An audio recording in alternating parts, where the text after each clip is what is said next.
Welcome back to the Orita Podcast. I'm your host, Aaron Schwartz.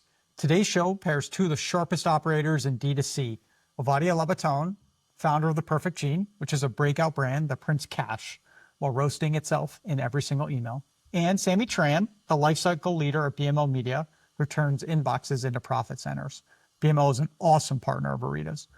We get into the good stuff, how Ovadia built a meme-driven jeans brand that's profitable on every order, why Sammy measures retention in laughs as much as ROAS, and what happens when a founder and an agency A/B test basically half the Shopify App Store and then keep only what actually moves the P&L.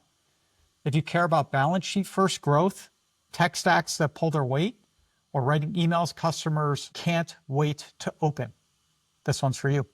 Let's jump in. Go live. I'm here with Sammy Tran and Ovadia Labaton. Back. Labaton.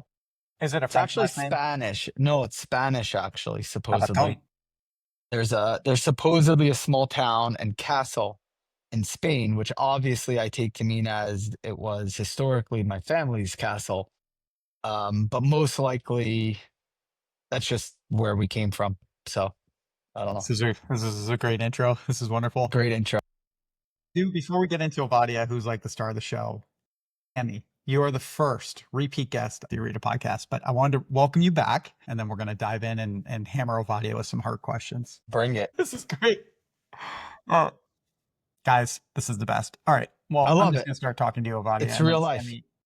Ovadia, thank you for jumping on. You and I have known each other since before COVID, but barely. It's not like old friends, but I feel that way about you. I've never visited your family's castle in Spain, wherever it was. 600 years ago. I want haven't you to- either. Why don't you give a proper intro? But I do want to share, I've spent a long time in commerce, right? I started a brand in 2010. I invited you today because you are one of the most, I think, like detail-oriented, operationally savvy, and future-focused, because I don't have a better word for that, founders I know in the space. You like run a really good business, but you're also always pushing kind of the boundaries of like what's possible. You do that with the tech partners. I've worked with you across a couple different companies. I have no doubt you do it with your team internally. And so, we're going to dive deeply into like kind of you as an operator, but I also really would love for you to give like a quick intro on your background and then like the story of The Perfect Gene and how it got going.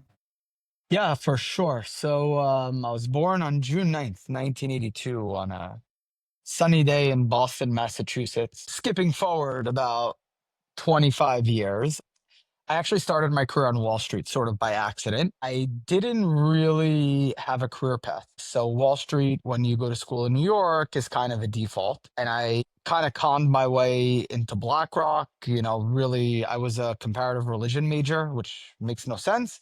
But the person who was interviewing me, basically, I was dressed in an oversized suit. My hair hadn't been cut in a long time. I did not look the part. And she asked me, she's like, so I don't really understand. I got all these NYU business students who want this job. Why should I hire you? And I was like, I panicked. And I said, promise, if you hire me, even though I don't have the background, I will learn faster and I will outperform all of them. And I gave it my gee golly best try. And, she was she thought that was crazy enough, I guess, and she hired me. So all of that to be said, it was an internship at BlackRock.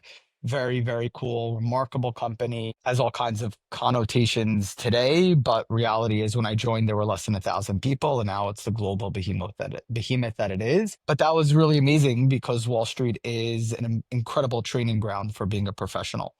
And BlackRock in particular was bar none the smartest organization that I've ever been a part of. And very quietly also, I think the thing that people don't know so well about BlackRock is that it's an asset manager, but it's also got this huge software company. It's like one of the first, multi-billion-dollar SaaS. It wasn't called SaaS then, but it's a SaaS company. They have this system called Aladdin, lives in the cloud.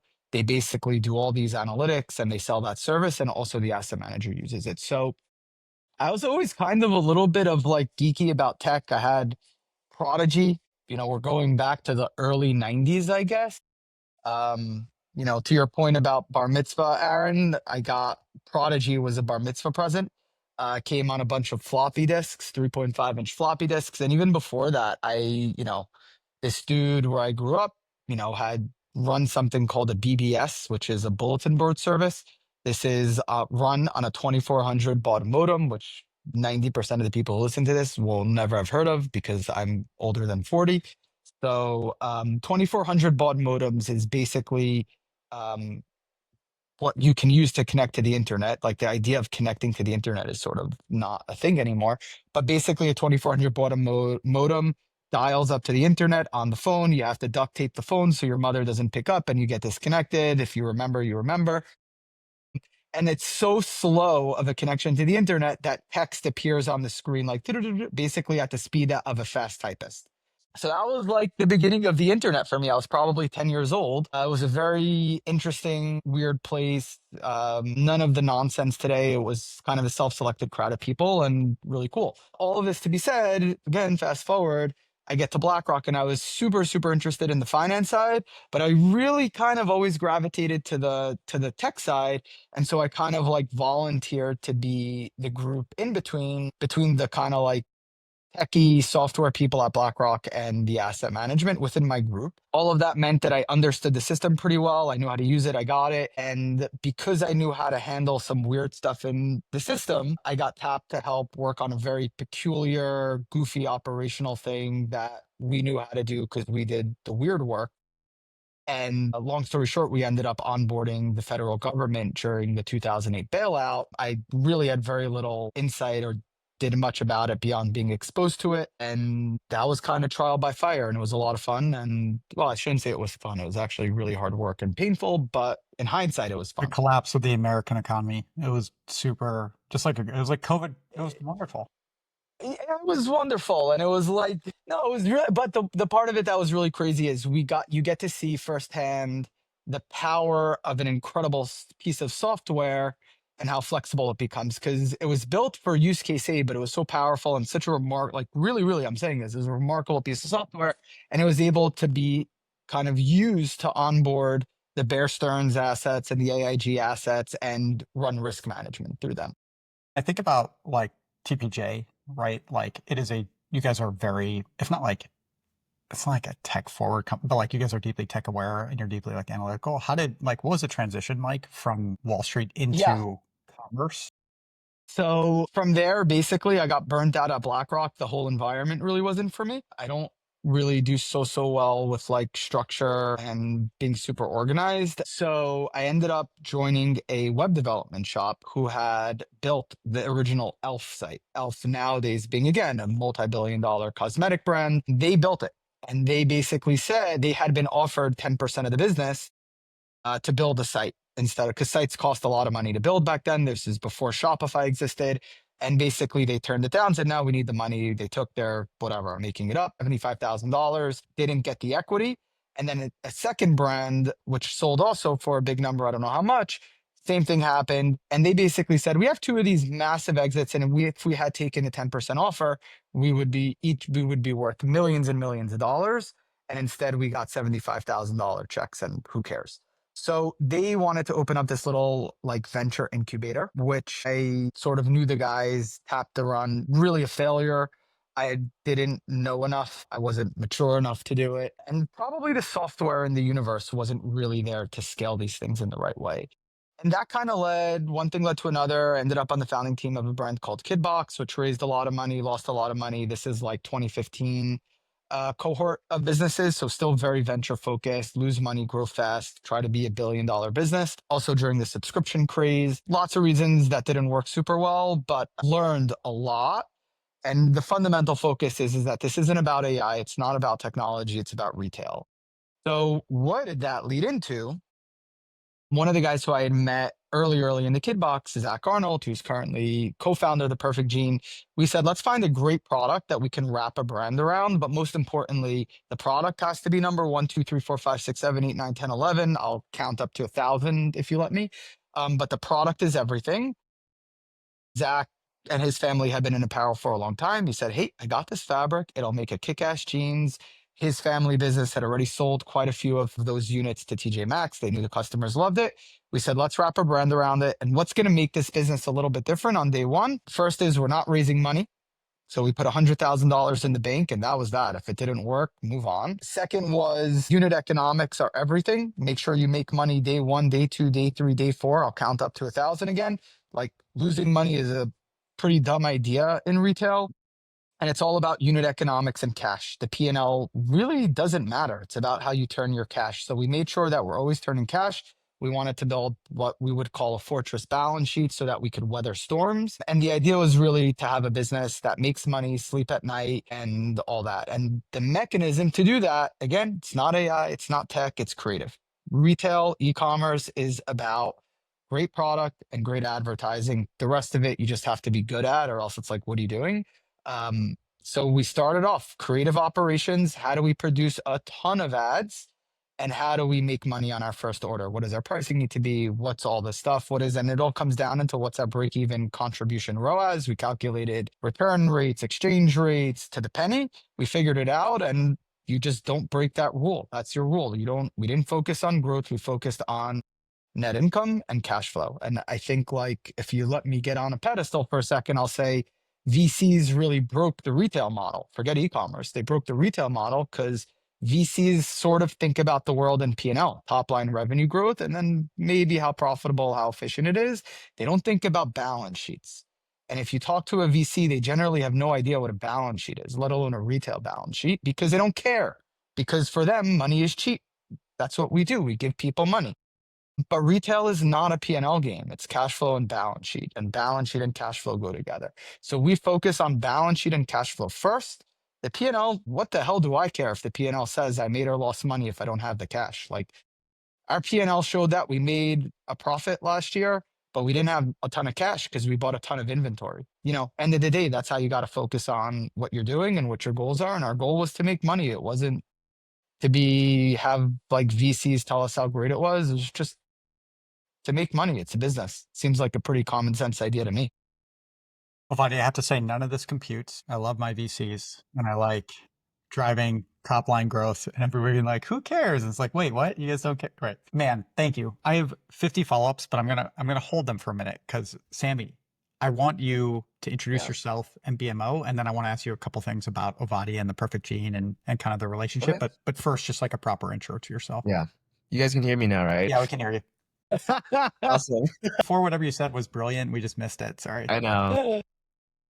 I wrote it down and I was preparing it, but here we go again. But yeah, no, thanks, Aaron. Glad to be back on the Orita Podcast. I think just a quick intro on myself. Founder, CEO of BMO Media, been in lifecycle marketing, specifically ecom, DTC, over the last decade or so now. Man, it's been a while, but heavily focused on my agency, BMO Media, over the last 3.5 years. And we help a lot of direct-to-consumer and e-commerce brands across the entire spectrum of email, SMS, loyalty, referral, direct mail, subscriptions, the list goes on. Really, any sort of communication stream to a customer, we help handle that, and all encompassing creative and copy. When did you meet the perfect gene? What can you give the background, like, from your perspective of like that relationship? Yeah, and so I think the first time me and Ovadia met was it was in Venice at the proper hotel. We were grabbing lunch and I think Ovadia was just like picking my brain to just kind of see how my thought process was when it comes to email marketing and how I just see the overall channel and strategy. And we were just spitballing ideas back and forth. I think the first thing he said to me was, I don't want to send a single campaign. I want to have a 2-year-long welcome series. I was like, that's definitely doable, but it's going to take a lot of time. And you won't know how effective it will be. But Still haven't done it. yeah, I still haven't done it. But long story short, we did end up working together shortly after. And what we tried to do initially was we tried to do a test creative for them where we're like, okay, I think we can really elevate your creative from what it was today. And I don't know, Aaron, you could probably show an example of one of the Perfect Genes emails and some posts after, but we tried to elevate it, create nice graphics and everything. And Ovadia was like, I don't like it. You got to stay true to the brand. And then we essentially just engaged in a strategy only partnership where we would help lead a lot of like the tech stack recommendations, the segmentation, just the over encompassing strategy outside of creative and copy. Because when I first saw TPJ's marketing, I was like, wow, how is this stuff working? And when we looked into the account, it was working well the way they were doing it. And they've established a true identity for these emails that they've been sending out. And They're weird. yeah, and it works, you know? It's like, I don't know if you guys have seen Chubby's emails. It's like that, but a notch above, right? In terms of humor, in terms of like just the layout, and it works. It's a little sloppy. You know? Rainer, Preston, Tom, I don't co-sign this opinion about Chubby's. You guys built an incredible brand. There's no comparison. You guys are all amazing. Second. We're like legitimately like Chubby's was one of the inspos for us, because most brands circa 2010, really 2015 to 2020, were they now call them in hindsight Insta Blands. Another brilliant branding moment. But it was all the same pastel colors, the same sans serif fonts, all that stuff. They looked the same. Yeah. And it was cute for a while, and then it was really boring, because like the internet is about communicating. And so you get this really great opportunity to communicate with your customer.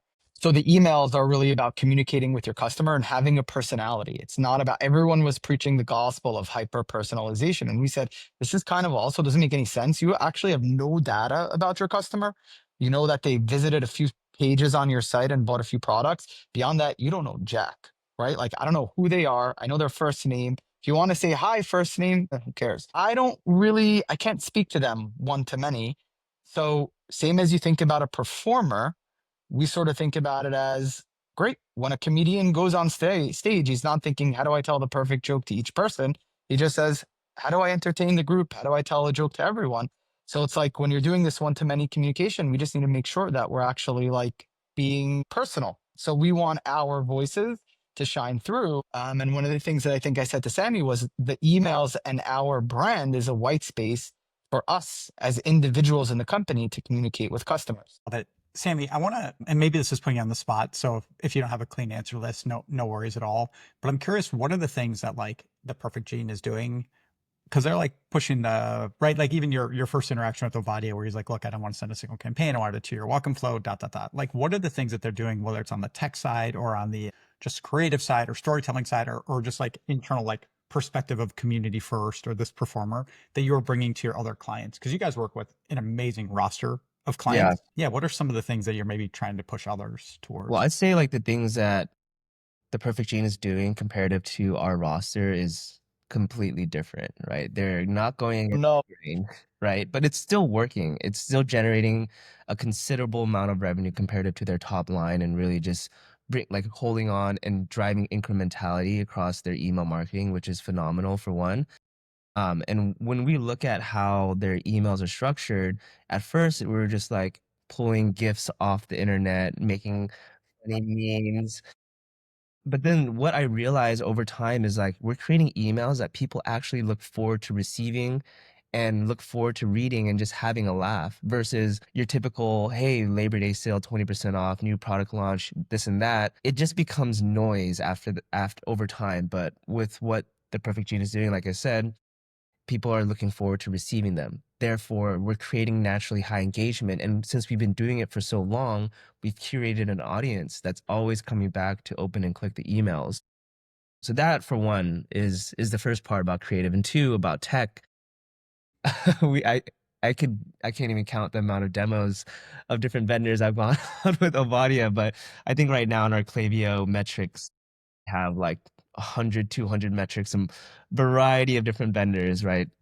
The matter of the fact is Ovadia is I thought down we to, were the only one. You're choosing other partners? I don't. yeah, we have a lot. I'm I'm a sorry, man. polygamist about tech. You're a tech polygamist. It's Yeah. all just the process of culling, you know? Yeah.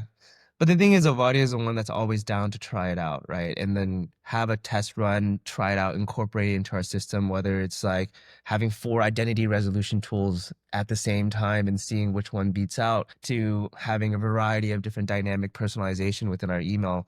So it's like having all of that working together to prove out incrementality is kind of like what has helped led to a lot better, just having a foundational tech stack to drive further performance. And then I think the third thing you asked is just like any sort of general strategies on like how TBJ is performing well. And I think it boils down to customer service and how Ovadia is like treating their customers after the first sale, after the second sale. Because if someone's having a bad experience, I think what TPJ does is they nip that in the bud right away, and they try to make them have a good experience and make them come back.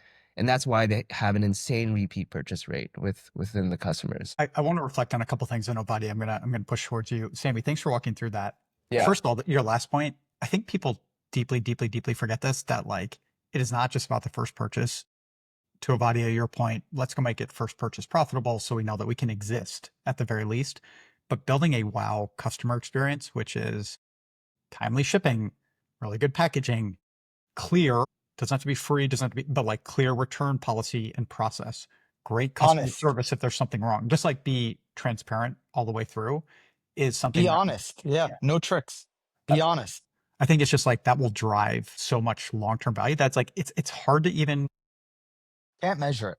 Yeah, I found it impossible to quantify when I was running a brand for a decade. And like literally we'd write a handwritten note to every customer. We care deeply about packaging. If you would email and be like, hey, this is broken, I'd refund you immediately and send you a replacement. Just be like, look, so sorry, here's another one. Because it was like, this is right. If you've had a bad experience, you'll tell 50 people. And I don't want to be a swindler who's sending you something bad. I want to come back. You're marrying your customer. You're not dating your customer. You're marrying them. And you have to invest in the relationship to build trust and communication and transparency, et cetera. And we really try to like think about the world that way. So that plays out in how we're communicating, and be like, don't do things that kind of look and feel good, but really are kind of showing an empty soul underneath. Ovadia, if you combine that with your comment about being that comedian on stage, is like not everybody's down with every comedian. And so I think if you think about marrying your customer, it's also about like, you're helping people opt out, right? And like you're marrying a community, and like you guys are very, very focused on who your audience is. I am your audience. I didn't know it for a while, but then I got some jeans and they're perfect. So thank you. I want to come back to incrementality, but first I actually want to talk a little bit about push further on the personalization side, because you and I have spent a lot of time talking about this. Our perspective, and this is me glomming onto my co-founders and like all the data, right? I'm like a history major. I don't know anything about math. But like our perspective is the timing of the email matters much, much more than the content. And I don't mean like 12 p.m. versus 2 p.m. I mean today versus a month from now. And that like, you could literally have TPJ send an email. It's like, yo, what's up? And like that would, if it's sent at the right time, would perform better than the perfect content with a perfect discount sent at the wrong time. Yet I also know you're playing around with like discount, like you are doing some work on personalization beyond just the like one to many. What are the things that you're excited about in terms of personalization, or where do you want to push the envelope? Like, right, you're not just only sending an email, like one campaign a week to everybody. Like there are places where you guys are, you're always being thoughtful, but you know what I mean? Where like you're going a level deeper. Can you double click on that? Yeah. Yeah, no, I think it's a good question. And I think the personalization stuff comes into like, what do I want to avoid? The stuff that's like, oh, Aaron is in California and it's raining there, so send an email about an umbrella. That's like so superficial and silly, it doesn't matter. What I do want to think about is email pacing, timing, and really thinking about it as an ad engine or an impression engine. And so what does that mean really is, everyone's yapping about AI now, and it's like, great, AI is awesome. I get it, whatever. It's really impressive. Meta, as an example, Google as an example, BlackRock as an example, has been using the same similar math, neural networks, whatever. I'm not claiming I understand them, to really understand user behavior, and I say user behavior because at BlackRock, it's modeling mortgages, which is how do individual people respond to interest rates and therefore pay or not pay their mortgages, whatever. But it's really understanding what user behavior is and what user intent is, right? So what we ideally want to know is, when are you kind of interested in purchasing a pair of jeans? When are you in market? And I suppose as importantly, how often and when do I need to give you a subtle tap reminder so that when you are in market 3 months from now, that we're top of mind? Right. And to do that is really, there's more, we don't have this data. So like, this is somewhere where machine learning and AI can actually help someone interpret what patterns are. More importantly, we would love to have more data, but I kind of am thinking of, and part of me wants to build this because I think it's actually a great business. But the way we're thinking about it is, how do we take email and run our email program in a much more similar way to Meta is? I put this out in the world because I want someone to build it and I'm willing to pay a lot of money for it. But the idea is really, hey, here's 10 pieces of creative. Yeah, exactly. Yeah. Here's 10 or 20 or 30 pieces of creative, and great, let the system figure out who should get what email when. The idea that you send a cart abandoned email and every single person, for the most part, is getting the same creative over and over again, is getting it first within 7 hours. Best practices according to blog post 123 from such and, it's like first get it in 3 hours, then 14, then 3 days, then 5. Like, that's abominably silly in a world where Meta is sending dynamic ads based on much bigger data sets and much more tuned algorithms to say, hey, when should this person get? This person should get it now, or this person is really, really excited because he visited 72 pages on your site and spent 12 hours on your site. Probably let's hit him fast. Or it could be this person just visited, spent 25 seconds on site, dropped an item in, doesn't seem too qualified. Maybe that person needs different spacing and different Right, you're- creative and a different offer. You're also thinking about this cross-channel though, correct? Like this isn't just like, hey, because of this, we do the email. It actually may be like, hey, email is not the right channel. And Sammy, you kind of mentioned this before, right? Like there's a reason you guys also do SMS and you also do direct and you also do loyalty. I'm sure you help with notifications, right? It's like, what is the right journey for that person? Is that fair? Yeah. I think yeah, no, cross channel it's already done like through the Meta ads and Google ads, what have you. But I think like what Ovadia's kind of saying around email, I think also retention science tried to attempt at this type of model way Yeah. back. Remember that? But then The that was before orchestration. AI was available, like truly Yeah. available, right? So now when we're looking at this concept of it with all the data points that we're getting into Shopify, into Klaviyo, all of our ESPs, if we simply upload hundreds, and we do have hundreds and hundreds of creatives, and determining what creative should be sent to who, we can use those signals. And instead of having to guess how we set up our automations, we use data to send when we think it's best. And that's actually a good segue into understanding how Orita works, right? Because I think Orita also takes the guesswork out of our segmentation. It creates audiences that allow us to use data without having to really think too hard. And I guess both concepts are very in line. I think Ovadia is thinking about automations on a much larger scale basis, whereas I think where Orita is just from a segmentation standpoint, it helps us with campaigns. Yeah. And I think it's the same principle. Like the same idea of what do? We make static segments that say if someone opened an email in 30 days, they're engaged. If it's 31, they're not engaged. That's not actually real. It's not binary. It's a curve of some form. So we want to kind of be able to use a curve that to use probabilistic assessments of 31 days is 5% less engaged than 30 days, and 60 days might be 20%, but it's not necessarily an on-off switch. So that is actually like where and why we use Orita. You guys have seen the entire journey of the company. Sammy, it was funny when you were saying Ovadia is an early adopter. I could find the text, which was like, dude, just try it. If it's not good, I will personally Venmo you and just like, I'll refund you. And I'm, it's funny because I look 50 years older, but it turns out I'm only 2 months older than you based on your original intro, like 7 weeks. And it looks about that.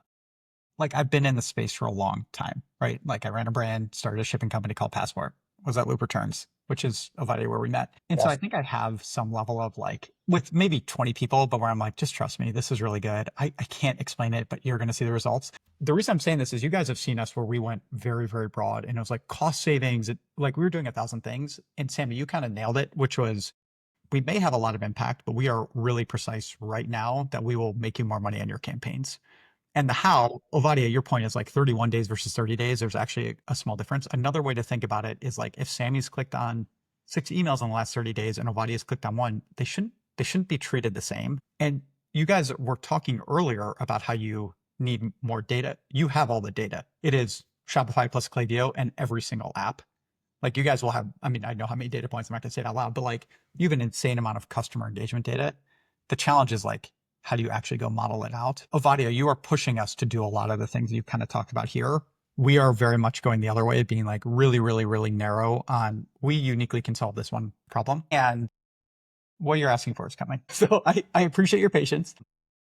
No, and like, it's interesting when we have worked with a lot of kind of vendors in the ecosystem. We've tried a lot, frankly, too much. We had a lot of fun playing with toys in 2023 and it got to be a little bit too much and we got a little confused about what our mission was, frankly. But what we're really doing now is developing a thesis on how we want the world to work. And I'll say this in a little bit more soapboxy kind of way, but the shift that's happened in tech companies, specifically ecom, is you don't have tech teams, right? They're expensive and you're outsourcing your tech development to a vendor community. The vendor community does have access to VC funding and building technology does require much more capital up front. But what does that mean for us is we are not the receivers of solutions from vendors. Like if you just spend your time on LinkedIn, everyone's got a magic fix for your business. It's all bullshit. LinkedIn is not as bad as Twitter, but it's pretty bad in terms of distraction from the core focus and mission for your business. It's full of, I'm sorry, vendors trying to sell you their wares and, the bazaar and the shook and, Sammy and I whatever. are offended as notable thinkfluencers. I don't know what you're talking about. Influencers. I thought I was going to be a troll on LinkedIn. Then I realized I'm Yeah, not you doing it. texted me, I'm going to start trolling you. And then you got lazy after one troll. Yeah, I got lazy. Yeah, I know. It's not good. It's not good. It's not good. But all that to be said, at least the way that we're approaching it is we want to know what problem we need to solve and where we want it to go. And then instead of us going out and building the technology, which is a lot of work, distraction, whatever, it's not what we do. We sell jeans. You guys build technology. So we're going to go walk around and talk to a lot of tech partners. And we say, like, this is going to sound wrong, but on some level, we look at it as we have this entire universe of vendors who can function as a bit of an outsourced tech team, right? Like, and that is what it is, right? It Like, is. that's what we're doing. You and I We just talked about aren't this thinking.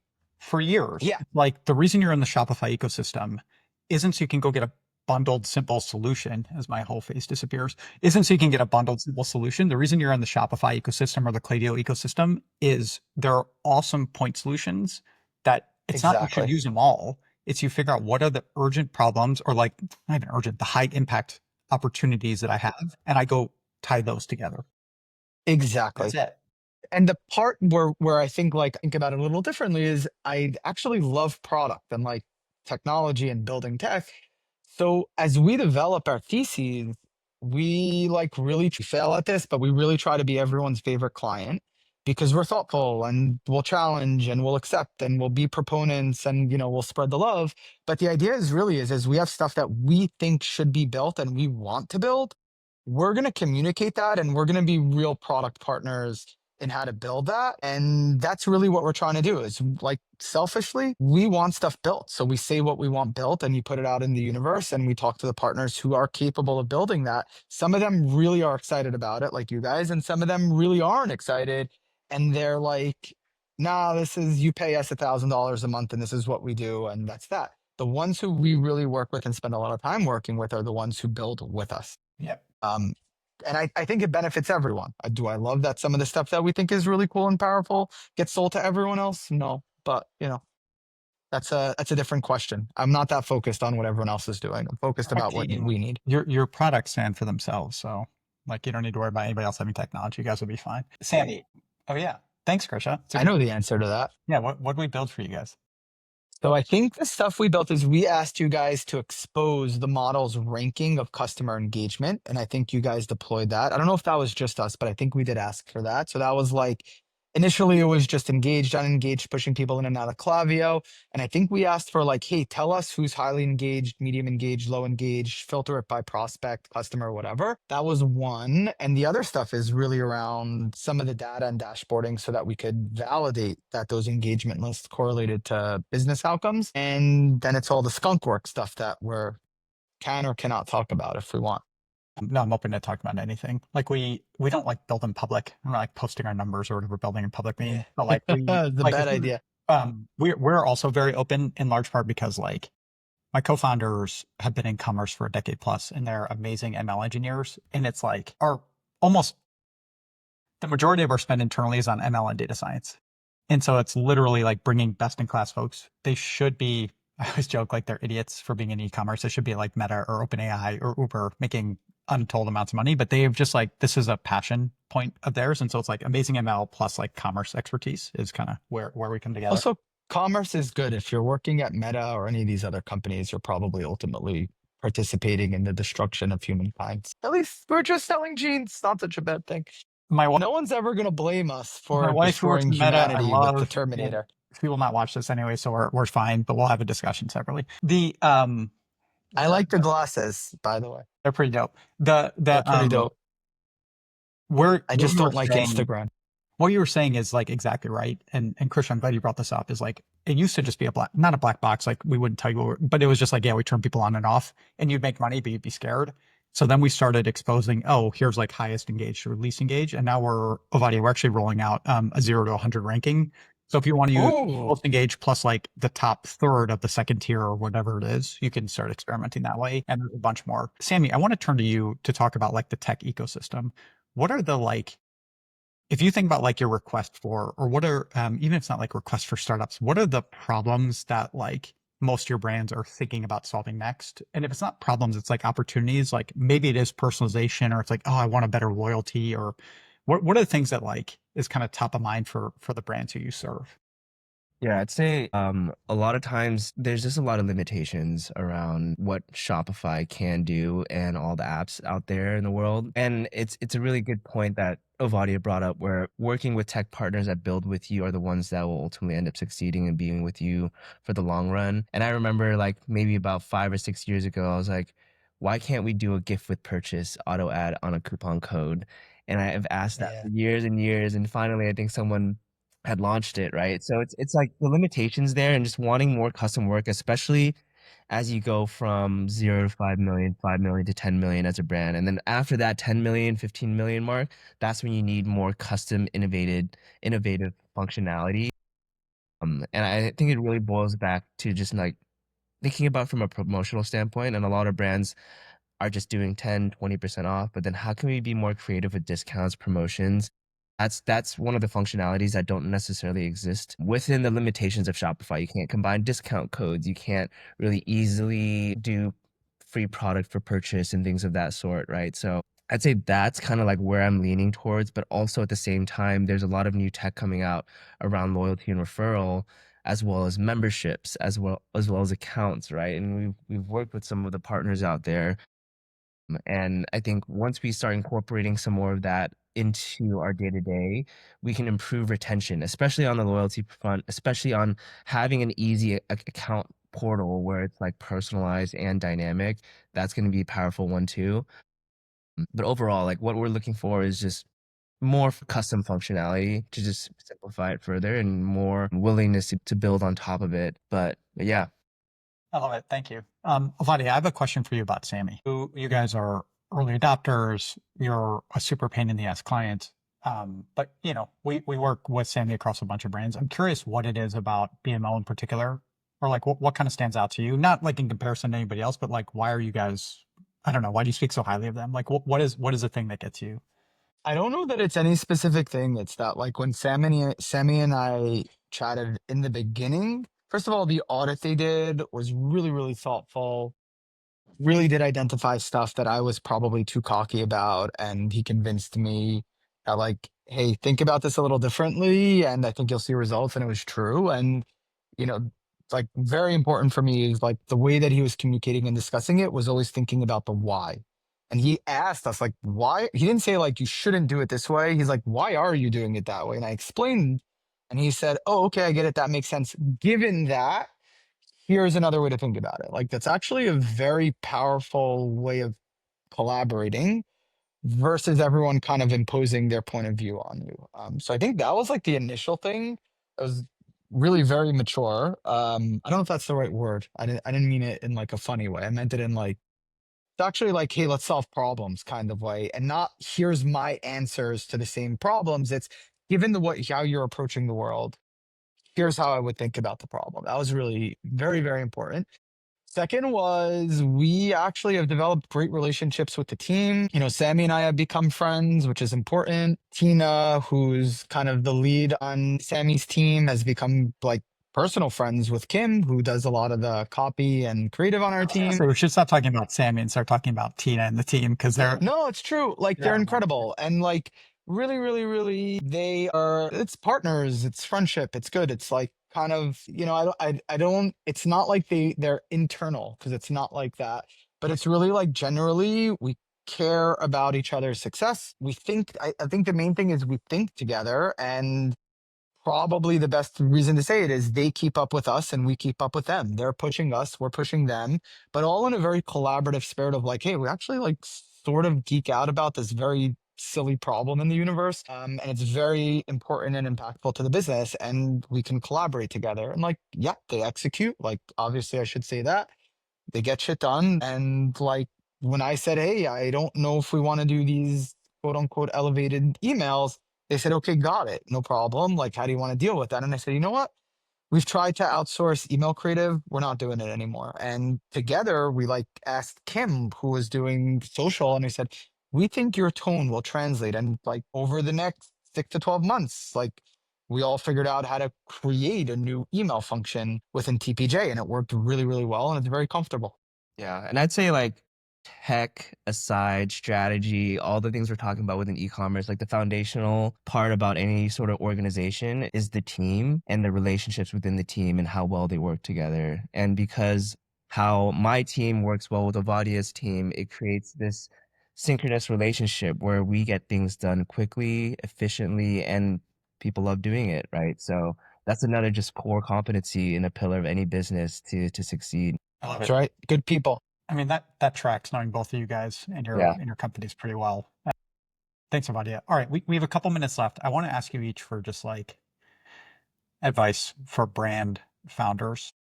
Sammy, I want to start with you. Ovadia, I know you're going to have like 18 different snippets, but like, you know, you talked a little bit about like first purchase. So I'm going to give you a minute to think about like, what are the things that people aren't hearing that like good brand founders really need to keep in mind?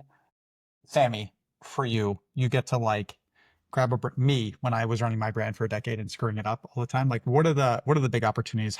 What are the things I should be thinking about as a brand owner? Yeah, no, I mean, I've started a few brands myself too, and I have one currently that's still working on it. But I think for one, it's always having the strongest product fit, right? And thinking about it from, if you're thinking about starting a brand and you just want to sell a product, the product has to be good. Otherwise, it's not gonna really pan out long term. Number two is just having a system that really ensures repeat purchase, right? That second, third, fourth, fifth, 10th purchase. Otherwise, if you're selling furniture, you better hope that your profit margins are through the roof and you're making money on every sale, because it's not going to be extremely returning. So if I were to start another brand, product fit, high repeat purchase rate, something that's consumable or something that tends to be purchased over and over again. And three, just like really having, and just going back to TPJ's roots, like customer service is everything, right? Just really treat them extremely well. And those are like kind of like the 3 points that I would want to take away with for you and the audience. But yeah. Thank you. Ovadia, I want to like throw a small curveball. Forget the 1 to 10. Bring it. Forget the 1 to 10, right? Because like what Sammy just said couldn't be more spot on. Think about like the 10 million to 100 million scaling companies, like the operators who like have something, they have like a pretty good product or like a good enough product, right? They have their audience. What are the things, like what are the high leverage choices they're going to make or attitudes they're going to have maybe? And what are the mistakes they're going to make? Whoa. Sorry. We're not $100 million brand, so I don't know the answer to that. You may not, but if you want to, you'll get there. I suppose the one of the things is you shouldn't really care so much about how big your brand is. You should worry about what your goal is. If your goal is like really, really key to understand what you personally want from this. If you want $100 million brand and that's your mission, great, go ahead for it. That's going to be one playbook. I guess let me say it this way. E-commerce is a very wide industry that all gets lumped together, but there's lots of different business types, subcultures, and potential ways you could go about this. Our goal, like I think that one of the best ways to build wealth is to sell product, generate cash flow, and then invest in real estate. My mission, I really could care less if this is a $100 million brand that makes $1 million a year or a $10 million brand that makes $2 million a year. I would rather run the $10 million brand that makes two. That's a very unnuanced way. Obviously, if you have $100 million brand, you probably can make 2+, whatever. But our goal, my co-founder and I, was to build a cash flowing business. And I think really, as you're starting a brand, or even if you're in this 5 to 15 or 25, whatever range you are, figure out what your mission is. Like, what do you want? I think retail is one of the best industries to be in if you just want to like have a wide choice set. There's lots of ways to make money. Do you want to have a boss? Do you want to have investors? Do you want a board? These are all like reasonable questions to ask, but you want to have a point of view on it and not make a decision by default. And because once you know the answer to what you want to do, it kind of informs a lot of how you structure your business life. Like we want to have a lean team because I'm not the best like formal manager. I think about it as like when I die, I'm not really thinking about like, hey, did I run a team of 100 people? Well, like that's just not my priority in life. I want to have a small team of people that I'm pretty close to.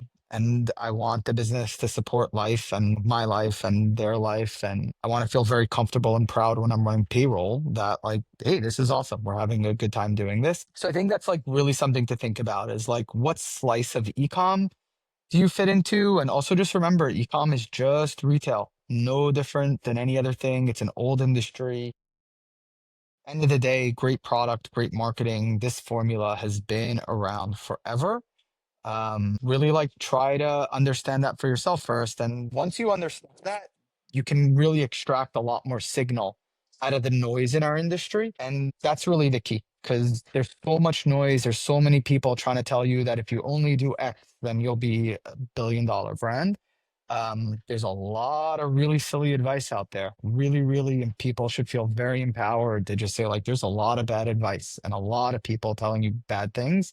And you really got to figure out what you want, what you need, and like go from there. I think like finding signal from the noise is really key. I love it. I love the perspective. It's funny. 2 weeks ago, my 7-year-old was like, Mama's job is more important than yours. And I was like, Yeah. first of all, how'd you know? But then I was like, well, Mom runs a really big team, but I am very proud to have created a lot of jobs. And, it's not like I by myself type of thing, but I very much, No, of course. with Modify, which I ran for 7 years, it was like we had 15 employees in the US, 30 or 40 overseas. And it was like amazing, right? It was just such a gratifying feeling. Okay. I actually want to end. I do have one more question. Sorry to put you guys on the spot, but I do want to say, I will say this publicly. I'm very grateful to both of you because you put up with us for over a year at this point, which means you walked through a lot of shit with Orita as we were like doing this and then changing that and like getting better and thinking about it. The question is, and maybe more, I don't know, I'm curious for both of your takes. Like, if somebody is thinking about trying us out, like, what would you tell them if they're considering it? It could be like, yeah, Ovadia, let me just stop at that. I would say do it. I think the real thing is that you're going to get a different view of your email list than you did before. And it's really healthy, important, and good to start thinking about your email list in creative ways and taking different points of view on it. Obviously, we found a lot of value from it. I don't know if everyone will. Maybe there are some people already who have cracked codes to do what you guys are doing in a different way. But you want to be looking at your data, your email list, your customer list with lots of different perspectives and really being able to say, like, challenge what you're doing. Maybe that's a fast in, fast out type of situation, but it's really key to get those different perspectives. Maybe they line up with what you're doing, and that's great, and you don't need it. But most likely, you're going to be able to find the insights, and the insights prompt questions, and the questions prompt action. And action is where you make money. And like for us, our focus in a million ways was like, okay, we knew we had a lot of people on the list that weren't really active. And the question became, how do we activate them? Right. So we get these signals from Orita that say these people are not so engaged. So the question that what changed was it went from not how do we make money off of people who aren't interested, which the answer was very hard, you probably can't, was how do we take them from being not engaged to a little bit engaged to moderately engaged to bam, now they're going to purchase. So it really changed the way we thought about like how do we climb the engagement chain versus how do we send exactly the right offer so we get them to buy now. So that was like for us a very big and interesting unlock in how we think. I can't claim that we've solved it, but like it changed the way we thought, and that's going to take 18 months to really operationalize, but for us that was very powerful. Good insight. Thanks, dude. Sammy, anything like you guys bring us to a bunch of your customers? Yeah. Is there anything in particular? You've given me enough of like the constructive feedback, but I'm curious, like say something nice, like why do you bring us to So, I mean, I think like as the whole landscape of email marketing has shifted to, hey, we should send more curated emails before like you would ask me 8 years ago and be like, oh yeah, I just blast my entire list and it's all okay, right? We make a lot of money. But now that whole landscape has completely shifted with new Gmail regulations, Apple Mail regulations, all of that stuff. So now we need to think about how we send to people more thoughtfully. And then when obviously when you guys first came to us, it was like we would send way less, but we would send to extremely curated audiences and people that have the propensity to purchase, but we aren't including them because we don't have those data signals readily available in our segmentation.